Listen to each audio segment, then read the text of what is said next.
Hi friends, online preparation में आप सभी का बहुत बहुत स्वागत है। फ्रेंड्स, आज का जो वीडियो है ये आपका CDP यानी बाल विकास एवं शिक्षा शास्त्र का है और ये ओल्ड क्वेश्चन पेपर है आपका, जो कि फरवरी 2016 में पूछा गया था। क्वेश्चंस वो हमने लिए हैं, 30 क्वेश्चंस इंपॉर्टेंट क्वेश्चंस हैं, प्राथमिक स्तर के लिए हैं।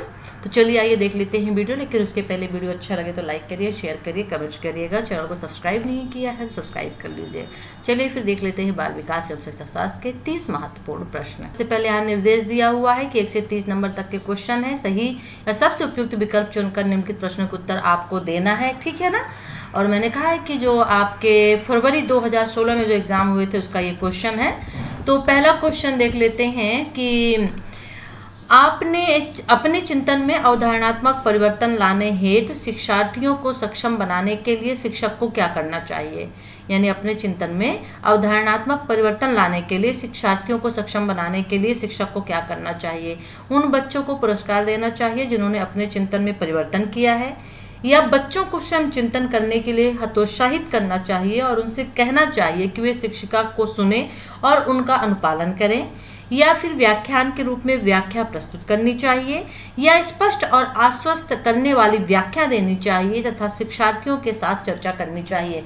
अवधारणात्मक परिवर्तन लाने के लिए, ठीक है ना, शिक्षार्थियों को सक्षम बनाने के लिए क्या करना चाहिए। तो इसका जो राइट आंसर है वो आपका हो जाएगा डी, स्पष्ट और आश्वस्त करने वाली व्याख्या देनी चाहिए तथा शिक्षार्थियों के साथ चर्चा करनी चाहिए, ठीक है ना। चलिए अगला क्वेश्चन ले लेते हैं। नेक्स्ट क्वेश्चन है, प्राथमिक विद्यालय के कक्ष के संदर्भ में सक्रियबद्धता का क्या अर्थ है। सक्रियबद्धता का क्या अर्थ है कक्ष के संदर्भ में। याद करना, प्रत्यय स्मरण और सुनाना, शिक्षक का अनुकरण और नकल करना, जांच पड़ताल करना, प्रश्न पूछना और वाद विवाद, शिक्षक द्वारा दिए गए उत्तरों की नकल करना।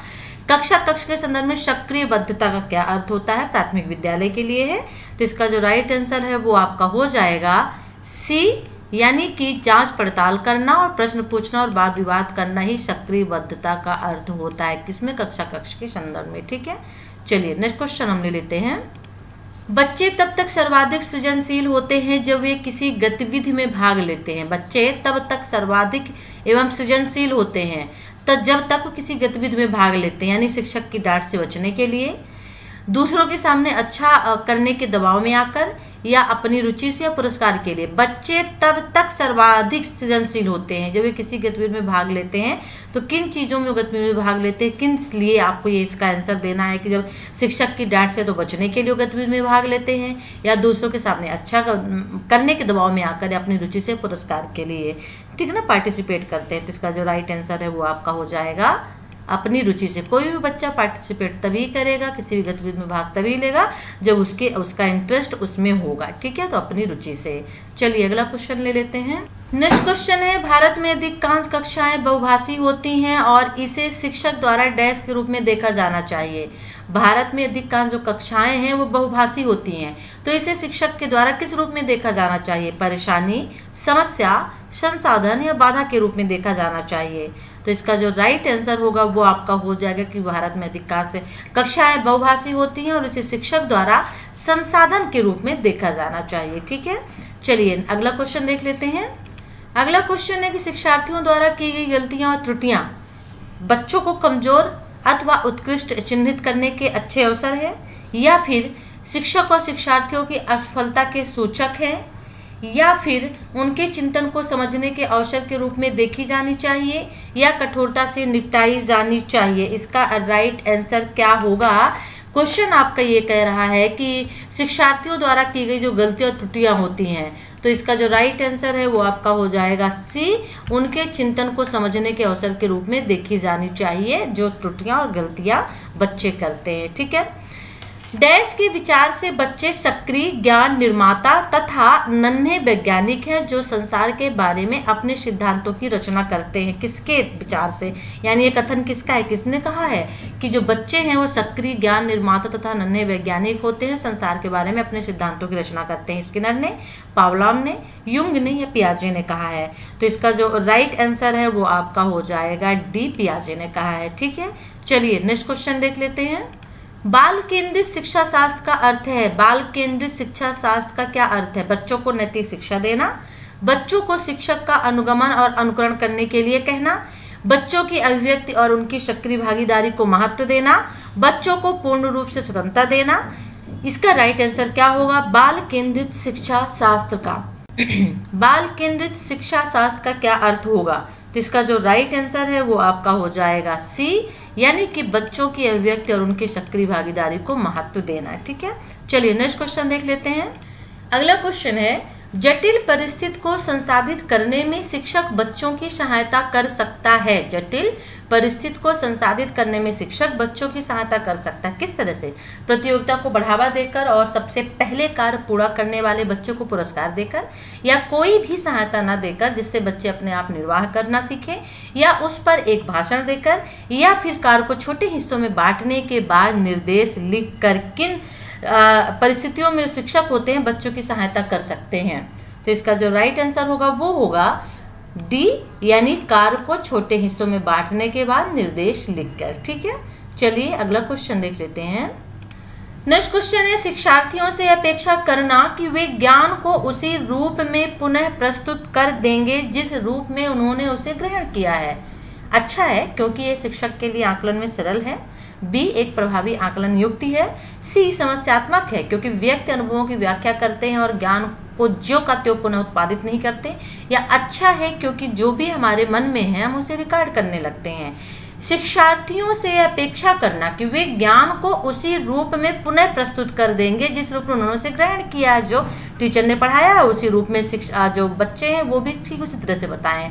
तो इसका राइट आंसर क्या होगा? तो इसका जो राइट आंसर है वो हो जाएगा सी, यानी समस्यात्मक है क्योंकि व्यक्ति अनुभवों की व्याख्या करते हैं और ज्ञान को ज्यों का त्यों पुनः उत्पादित नहीं करते हैं। ठीक है, चलिए नेक्स्ट क्वेश्चन देख लेते हैं।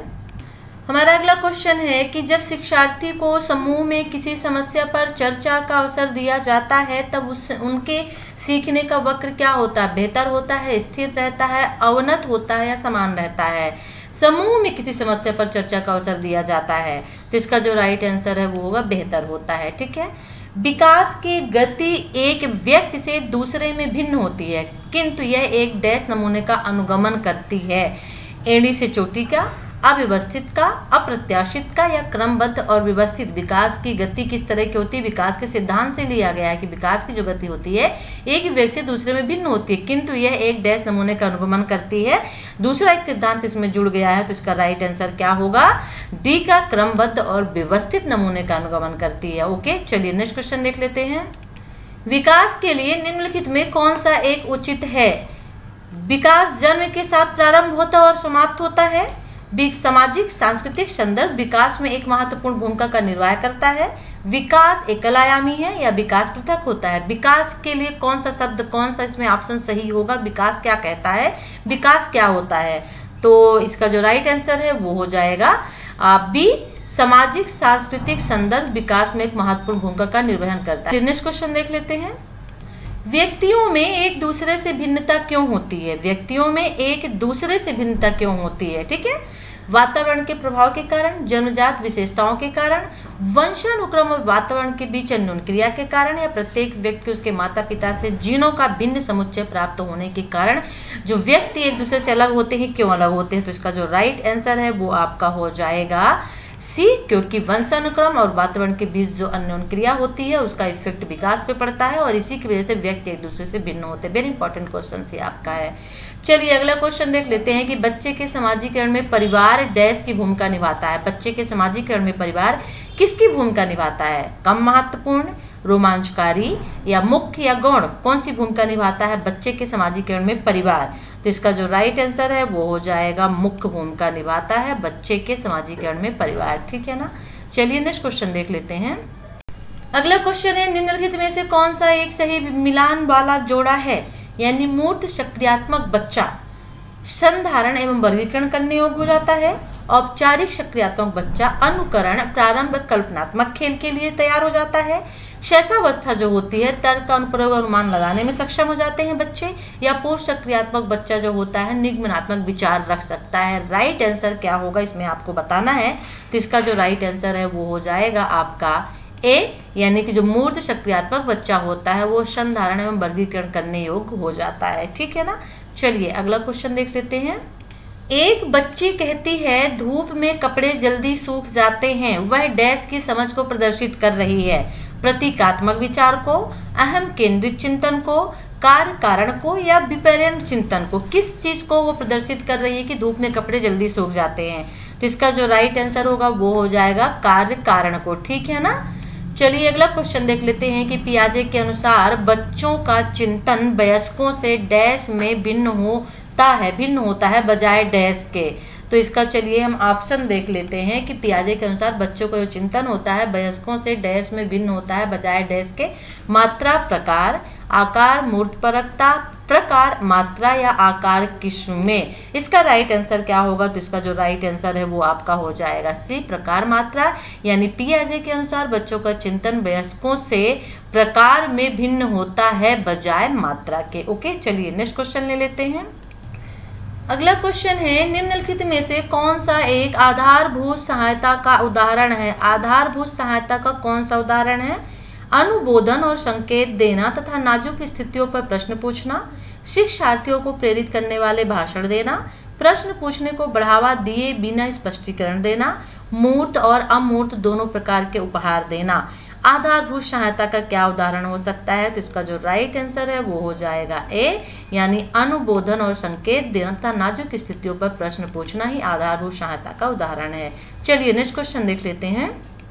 वाइगोत्स्की के अनुसार बच्चे सीखते हैं जब पुनर्वलन प्रदान किया जाता है, परिपक्व होने से, अनुकरण से, वयस्कों और समवयस्कों के साथ परस्पर क्रिया से। वाइगोत्स्की के अनुसार बच्चे सीखते हैं किन चीजों से सीखते हैं? तो इसका जो राइट आंसर होगा वो हो जाएगा डी, यानी कि वयस्कों और समवयस्कों के साथ परस्पर क्रिया से बच्चे सीखते हैं। ठीक है। चलिए हम नेक्स्ट क्वेश्चन ले लेते हैं। कोह वर्ग ने प्रस्तुत किए हैं। कोह वर्ग ने क्या प्रस्तुत किए हैं? संज्ञानात्मक विकास के चरण, शारीरिक विकास के चरण, संवेगात्मक विकास के चरण, नैतिक विकास के चरण। वेरी इंपॉर्टेंट क्वेश्चन है। तो कोह वर्ग ने प्रस्तुत किए हैं डी, यानी कि नैतिक विकास के चरण। इसका वीडियो ऑलरेडी अवेलेबल है, यदि आपने वॉच नहीं किया है तो वॉच कर लीजिएगा। ठीक है ना। चलिए अब हम नेक्स्ट क्वेश्चन देख लेते हैं। निम्नलिखित में से कौन सी स्थित बाल केंद्रित कक्षा कक्ष को प्रदर्शित कर रही है?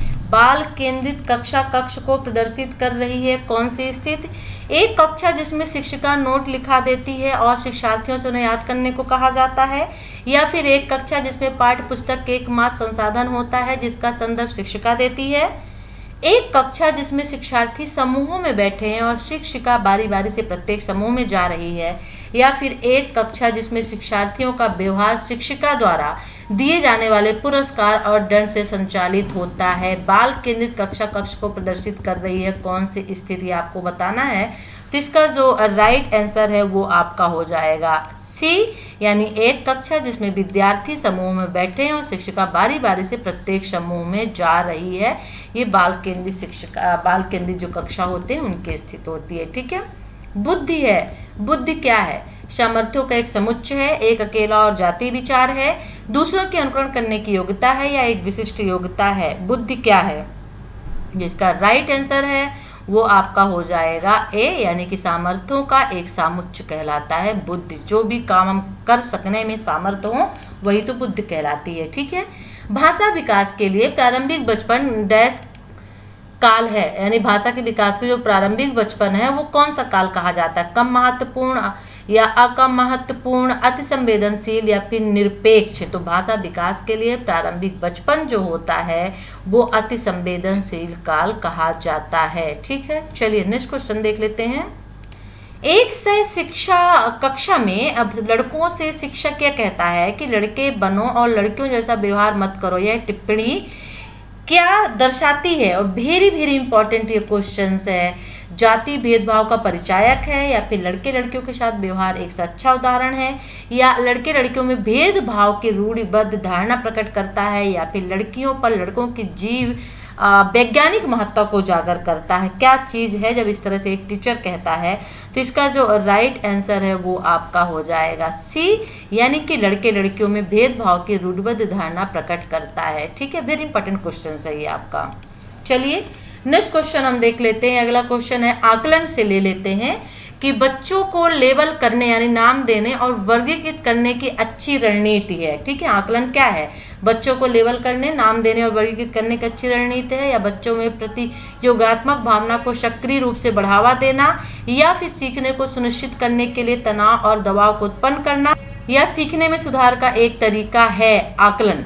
तो इसका जो राइट आंसर है वो हो जाएगा डी, यानी सीखने में सुधार का एक तरीका है आकलन करना। ठीक है, चलिए नेक्स्ट क्वेश्चन देख लेते हैं।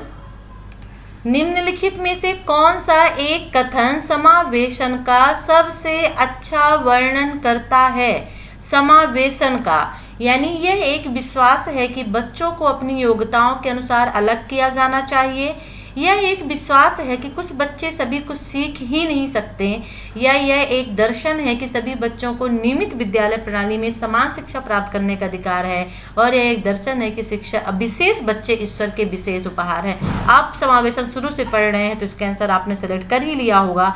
इसका जो राइट आंसर है वो हो जाएगा सी, यानी यह एक दर्शन है कि सभी बच्चों को नियमित विद्यालय प्रणाली में समान शिक्षा प्राप्त करने का अवसर मिले, अधिकार मिले। उनका अधिकार है भी, चाहे वो बच्चे किसी भी तरह के हों, सामान्य बालक हो या चाहे हैंडीकैप्ड बच्चे हों, सभी को साथ में शिक्षा का अवसर देना ही समावेशन कहलाता है।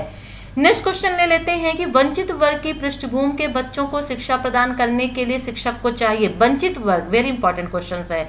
उन्हें बहुत सा लिखित कार्य दें, उनके बारे में अधिक जानकारी जुटाने का प्रयास करें और उन्हें शिक्षा कक्षा में होने वाली चर्चा में शामिल करें। उन्हें कक्षा में अलग बिठाएं या फिर उन पर ध्यान ना दें क्योंकि वे दूसरे शिक्षार्थियों के साथ अंतःक्रिया नहीं कर सकते हैं। वंचित वर्ग पृष्ठभूमि के बच्चों में शिक्षा प्रदान करने के लिए शिक्षक को क्या करना चाहिए? तो इसका जो राइट आंसर है वो आपका हो जाएगा बी, उनके बारे में अधिक जानकारी जुटाने का प्रयास करें और उन्हें कक्षा में होने वाली चर्चा में शामिल करें। चलिए नेक्स्ट क्वेश्चन देख लेते हैं। नेक्स्ट क्वेश्चन है कि निम्नलिखित में से कौन सा व्यवहार बच्चे को अधिगम निर्योग्यता की पहचान करता है? बच्चे को अधिगम निर्योग्यता की पहचान करता है मनोभाव का जल्दी जल्दी बदलना यानी मूड स्विंग्स, अपमानजनक व्यवहार, बी और डी वाच को 121 को 12 लिखना यानी कि बी को डी वाच को 100 या 21 को 12 लिखना, या कम अवधान विस्तार और उच्च शारीरिक गतिविधि। तो इसका राइट आंसर होगा मनोभाव का जल्दी जल्दी बदलना ही बच्चे को अधिगम निर्योग्यता की पहचान करता है। बच्चे का जो व्यवहार होता है कि उनके मूड का जल्दी जल्दी चेंज होना।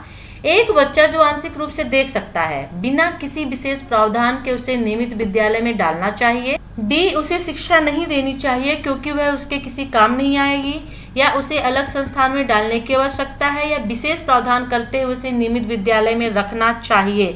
तो इसका जो राइट आंसर है वो क्या होगा? तो इसका राइट जो आंसर है वो आपका हो जाएगा डी, यानी विशेष प्रावधान करते हुए उसे नियमित विद्यालय में रखना चाहिए। ओके, चलिए लास्ट क्वेश्चन हम ले लेते हैं कि सीखना क्या कहलाता है? सीखने वालों के संवेगों से प्रभावित नहीं होता है, या संवेगों से क्षीण संबंध रखता है, या सीखने वाले के संवेगों से स्वतंत्र है, या सीखने वाले के संवेगों से प्रभावित होता है। सीखना क्या कहलाता है? तो इसका जो राइट आंसर है वो आपका हो जाएगा डी, सीखने वाले के संवेगों से प्रभावित होता है। तो फ्रेंड्स, ये थे आज के इम्पॉर्टेंट आपके एमसीक्यू जो आपके फरवरी 2016 में एग्जाम हुए हैं उससे लिए गए हैं। तो ये वीडियो कैसा लगा जरूर बताइएगा। वीडियो को लाइक करिए, शेयर करिए, चैनल को सब्सक्राइब नहीं किया सब्सक्राइब कर लीजिए। वीडियो अच्छा लगे तो कमेंट्स करिए। चलिए फिर नेक्स्ट वीडियो के साथ हम आपसे फिर मिलते हैं, तब तक के लिए टेक केयर, बाय।